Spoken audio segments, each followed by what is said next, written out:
So, you know how money works? But let's talk about how the central banks work, how they scam us, how they make this thing function and move the money around like a shell game in today's episode.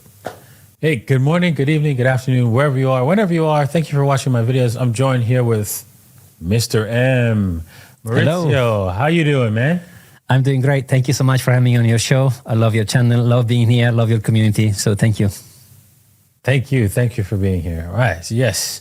Mr. M has his own podcast with amazing guests. I mean, the amount of credible guests you've got on that show is just, wow, impressive, right? For a small, tiny channel. So most of you watching haven't gone there and checked it out. You will get high-grade content about cryptocurrencies, about people who are in this crypto space at Mr. M's podcast. What are you doing? Head over there, subscribe right now, right? We're almost at 2,000 subscribers. Head over there right now, and maybe we'll do some sort of giveaway. All right? Thanks for heading over. Okay, Mr. M, can you tell us what people have been onto your podcast lately? Yeah, thank you so much for the shout out. I love it. I got, like you said, amazing guests. The most important one is you, and we have to record the podcast because I cannot believe we have not done one yet together, but we will do it. We will do it soon.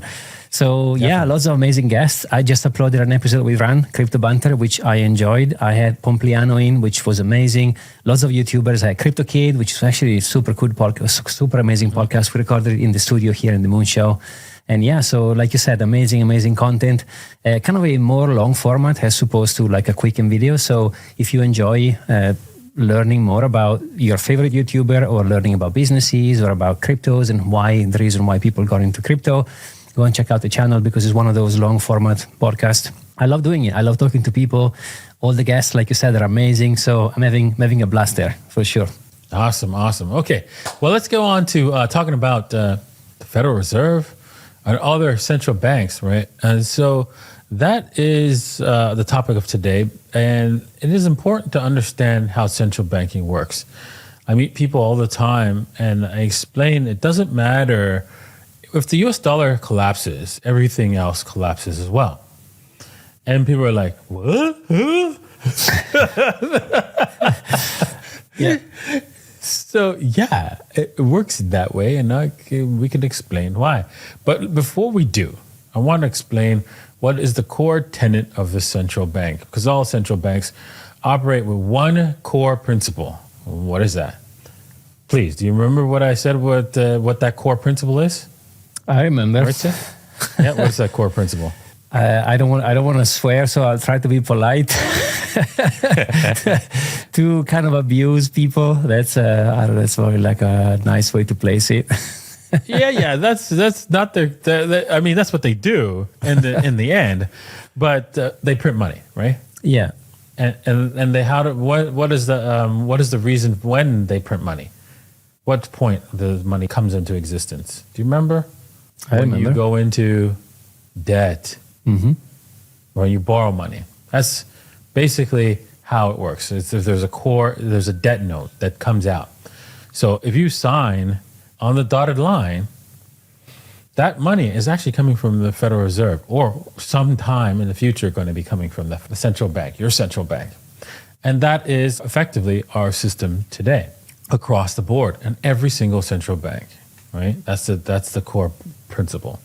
It goes into a little bit more complicated situation when you really start to put the microscope on it, right? Because remember what I said. I said that it'll eventually get printed, right? What happens is a little bit more complicated than that. Yeah. But generally, that's how it works, right? And how it happens is super complicated. And the reason why is so that, it's like a shell game. You're not too sure of how it works, right? You're like, that's kind of confusing. I don't get it. You know what? These other people got it, right? So that's why you just go, oh, it's okay. I don't care, right? And most people don't, right? Don't you agree? I agree. And I love first of all, how much you know about the argument. And two, the passion you have to teach people. So guys, smash that like button, because Da Vinci is an absolute legend here, sharing all his knowledge. I remember you were saying, as long as you can change one life, as long as you can help one person, which you've done over and over and over the past 2 years. But I think it's amazing how you simply explain everything and how much you know. I mean, I'm blown away every time you explain something here. So thank you for doing that. Yeah, no problem. So let me continue on. So part of the shell game is that the Federal Reserve. I keep saying the Federal Reserve, but every single central bank has different rules and stuff like that. But the main one is the Federal Reserve in the United States, and so their shell game is that they produce debt from the banks. Right, the banks provide the collateral so that, hey, you know what? I'm going to give you the collateral. Right, that has to be guaranteed by me before you print money, right? So that's how it works. So whatever organized collateral that they give to the Federal Reserve, even if it goes bad, they generally have to take over that bad debt from the Federal Reserve when they create that money. So if they need more money, right, they either have to deposit a reserve amount in which they can get 10x more in actual cash, actual dollars, right? And then they can, borrow 10 times more. However, that's dropped to zero now. Yeah. That used to be the case. Not anymore. Yes. Yeah, a lot of things have changed in the last little while. Did you know that after 2008, the Federal Reserve can actually couldn't take on U.S. government debt, treasury notes. Any treasury notes was not allowed to be on the bank balance sheet of the Federal Reserve, technically. Yeah. I mean, sometimes Right? sometimes I think about this. Sorry to jump in. Sometimes I think about this. Imagine there are 3 friends, right? And there is maybe you, me, and Carl. And I say to you, Da Vinci, hey, Da Vinci, can I borrow $10 from you? And you say to me, okay, I can give you $10, but what do you have to prove to me that you can pay me back? And I can say to you, well, I owe Carl 50. Okay. Yeah. But Exactly.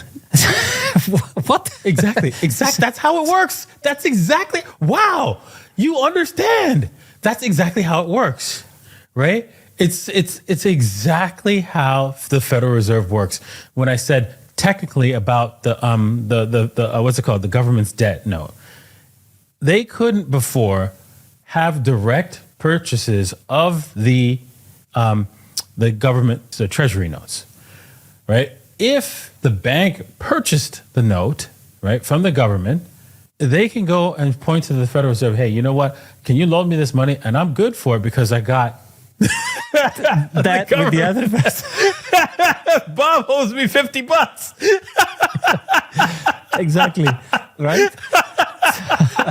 So a normal brain should say, okay, wait there. First of all, pay back whatever you own to the other person. Then you prove me you can pay back, and maybe I'll lend you the 10. I'm not taking the 50 you own to Carl as a good thing. It's just mind blowing. Yes, that's the scam of it.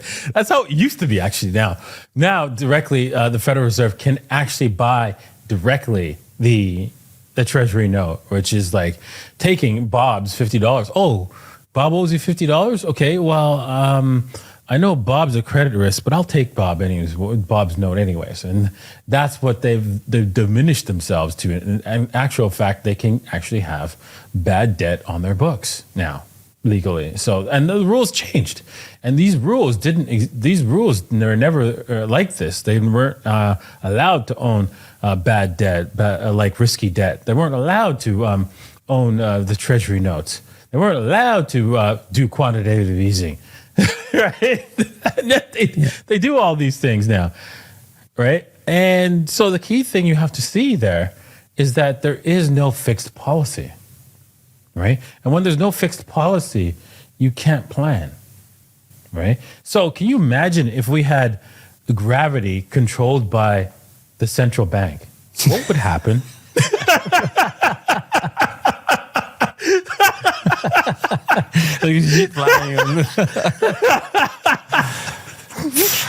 Yeah.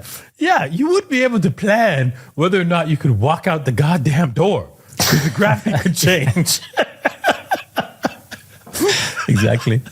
Wow. Right? Yeah. So this is a key thing, and money is so important, right? We want to be able to plan with our money. We want to be able to go out into the world, work hard, save, and go, yeah, if I have this much here saved over here and protected, it will be worth this much when I at this time, so I can do X, Y, Z. Yeah, buy X, Y, Z, right? But the problem is, they not only by managing moving the economy like up and down like this with managing money, it prevents you from planning. You can't plan to buy a house. You can't plan for your retirement. You always have to go, yeah, I don't know how much I'm going to need, so I better get lots. Right? What kind of plan is that? Exactly. And then they print. So everything goes down in the drain anyway because they print more and then... But you don't even have a number that you can say, okay, that's enough. You don't. You can't have a number that's enough because of central banking, right? Because you don't know how much more they're going to print, right? So you can't plan based on that. So, but there is a little bit of planning you can do. You can try to look at their books and see how much money has existed and printed, and then strategize from there. But it's a difficult process, right? They lie, right? They change the rules, right? They change even how they report how much they're printing. So, what are you going to do? Right? When they change the rules, when you set up a set of rules that you can live by, the rules change. And this is the how wrong central banking is. Now, I did a video today, and Pompliano said Bitcoin is a disciplined central bank. It will always stick to the rules. Yes, because it operates on math. And math is fixed. Right? Yeah. And there's no humans involved. They can't change the rules because code is law, right? So Exactly. Yeah. So it's like Bitcoin is like gravity, right? The central banks can't control it. They can't manage it. They don't have control over the monetary policy of Bitcoin. So you now have an actual method of planning for the future. You know that, okay, if a Bitcoin's worth 35,000 right now, dollars, right? Or you can buy a certain amount of things with Bitcoin. You know that, wait a second here, if I get a few Bitcoin or several X amount of Bitcoin, I'm probably going to buy a lot more stuff in the future.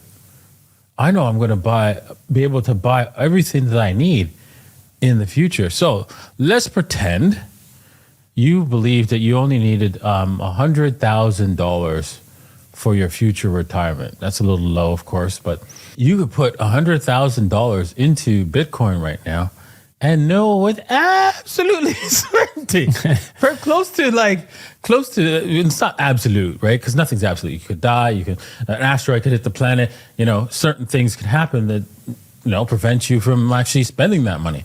But you have a close to absolute certainty that, hey, if I put it here, I'm going to have more, the same value or more in 10, 20 years from now. Yeah. 100%. Not less value, and not knowing how much value it is, right? If I put it and leave it in dollars or leave it in treasury notes, right? You don't know what the future value is, right? Yeah, it's going to zero. Like if you keep the value in dollars, go and check what happens to the dollars ever since its inception. It's gone down 99 point something %. So it basically is going to destroy itself. And at some point, like you said, they will stop being at the world reserve anyway, because that's what happens, right? Every whatever 120 years or whatever the timer might be is going to nothing anyway. So you might as well go and invest into something that is growing. And if you don't trust me nor Da Vinci, go back and see when the guy bought 2 pizzas with 10,000 Bitcoins. Exactly. Right? So it's going up. Exactly. Yeah. I know that's happened in the past, and you want to know what's going to happen right now. Yes. Will Bitcoin go down from here, go lower than 35K? Yes, it might. There's a good chance that might happen. Very good chance. But there's a bigger chance, right? Like an almost 100% chance, because nothing's 100%, but almost 100% chance that it's going a lot higher. It's going to go a lot higher than 70K. So it's a no-brainer. What are you doing right now if you don't have any Bitcoin? You are taking a massive risk when you hold dollars or hold any other asset, because Bitcoin will outperform that asset by leaps and bounds, whether it's your retirement fund in stocks, or it is gold, or is it your, I don't know, your collectible car. Everything will underperform Bitcoin, and Bitcoin will outperform it by leaps and bounds. Now, in certain time frame windows, of course, there will be certain things that outperform Bitcoin for a while, but not in the long run. Not a chance. Bitcoin will destroy it in the long run. Yeah, indeed. There is an exercise I invite everyone who's watching to do. Like, people sometimes, or most of the time, they measure the top, but go and measure the bottom. You know, if you go back from day one, since inception, and measure the bottom, it's like, it's going up. Simple as. Mm-hmm.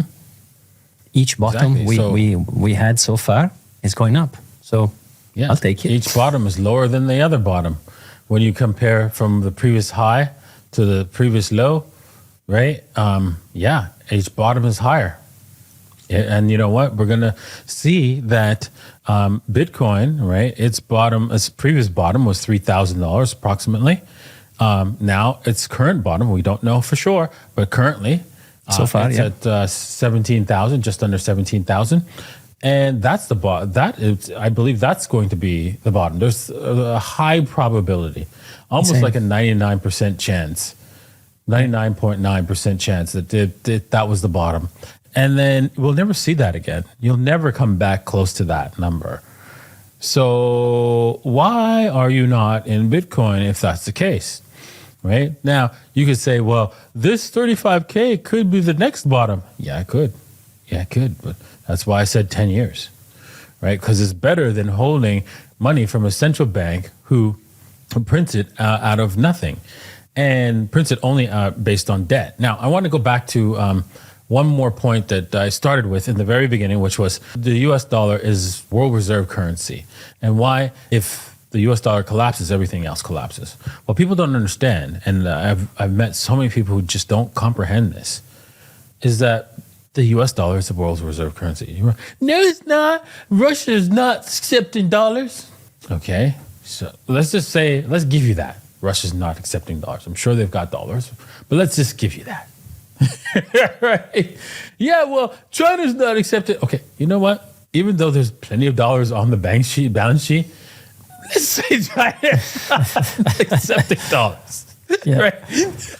Right? And so, but everybody else is, right? And so you have to be able to have dollars in order to buy stuff from them. You have to have dollars on reserves. When oil is sold to another country from Saudi Arabia, right, or any of the oil producing countries, they sell it in dollars. So when they take in those dollars, they need to have their local currency. And since every central bank produces money out of debt, the actual dollars that you get, that it brings into the country, is a promissory note, a debt note. So they can be convertible. So you can say, well, hey, that's a promissory note, so I could take that as a central bank and issue my local currency. And so they keep that on the books. Do you understand? Right? They keep the US dollars on the books so that when you are ready to buy something outside of the country, like such as copper from Chile, you have the dollars in order to do it, because they only accept dollars in Chile. And then in Chile, they convert those dollars to their local currency, which is just Chilean peso. And the central bank holds the dollars there. So each dollar that gets converted to local currency is now spinning around the local country, right? And is backed up by the US dollar, because it only came into existence because of the US dollar. See what I'm saying here, people? Yeah, there is a funny story I would like to say before we end the show. You said something earlier about people making their own rules, right? When I was a kid, I'm not going to name the town because I don't want to shade anything or anyone, but my mom told me a story about a town in Italy where they wanted to build more houses, but the town was full. So you know what they did? They moved the sign. They pushed the sign a couple of meters further, and all of a sudden, I'm in the town. So that's what the banks are doing. They're moving the sign. Mm-hmm. Exactly. Yeah, they're moving the goalposts, right? Exactly. Whenever things don't work, right, they just change the rules and move the goalposts. I mean, can you imagine if you were playing a game, a sports game, and there's one team that could change the rules while playing, right? Yeah, whilst you're playing. Crazy. Yeah. What? That's what's happening, indeed. Yeah. Exactly. You're obviously going to lose, and you could say, well, the central banks are not playing. They're not playing against us, right? Oh yeah. Oh yeah. You really think that? Okay. Did you know in 2020, all the central bankers purchased a whole bunch of stocks? They went all in stocks, everything they got. Why did they do that? Because they knew their money printing was going into stocks. That was the rule change that they did, right? They were going to buy stocks or get brokerages to buy stocks to pump the market. They knew they were doing that. And so they were participating. They're playing in the game of trying to make money like all of us here. And they're changing the rules so that they can profit and not you. Do you think that was fair? How about you, Mercy? You think that's fair? No, that's why everything I have is in Bitcoin. Bye. See ya. Exactly. Yeah. And then make matters worse. To add insult to freaking injury. Do you know what these central bankers did when people were complaining about the fact that, hey, they were able to buy stocks when they shouldn't have been able to? Well, they changed the rules and said, yeah, we can't buy stocks anymore. We have to sell them all our stocks. And you know when that rule was changed? When the market was at the top. Yeah. So don't tell me that these guys are not playing in the game where they can change the rules. What did I just do there? Well, I got some bubble showing up here.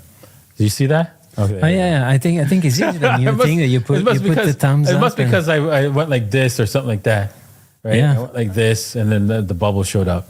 There must be a camera feature in StreamYard. You do the thumbs up and you have the bubbles. That's cool. I don't know. Yeah. Yeah.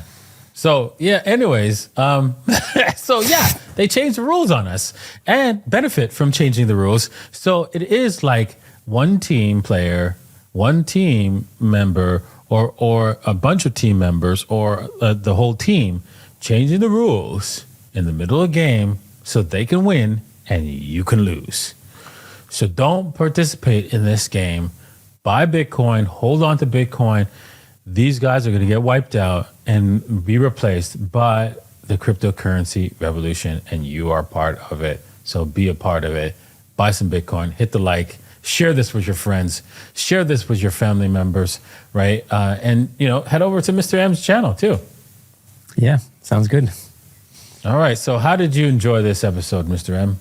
I loved it. I especially loved the random God-sent thumb from the universe about us ranting on banks. But yeah, exactly like Vinci said, be your own savior. Don't expect anyone or anybody to come in here and save you, because especially government and banks, they don't care. So be prepared, and buy Bitcoin. That's the best thing you can do. No financial advice. That's what I'm doing. I put my, how they say, don't listen to what I say, look what I do. Kind of thing. And me and Da Vinci are in it for sure. So we think it's the best. Hence why we're doing these videos, because I wish I would have seen your videos before, Da Vinci. I wish I would have came and finding you in 2011, because, you've been doing a fantastic job ever since. All right. Well, thank you very much. And we're going to be doing this every week. So make sure you stay tuned. You hit the subscribe button to check out our conversation together every weekend on Saturday. And also, look out for our little podcast that we're going to do on your channel, Mr. M's channel. So it's going to be one of those good ones. So don't miss out. Thank you for watching, and we'll see you guys next time. Cheers. Bye.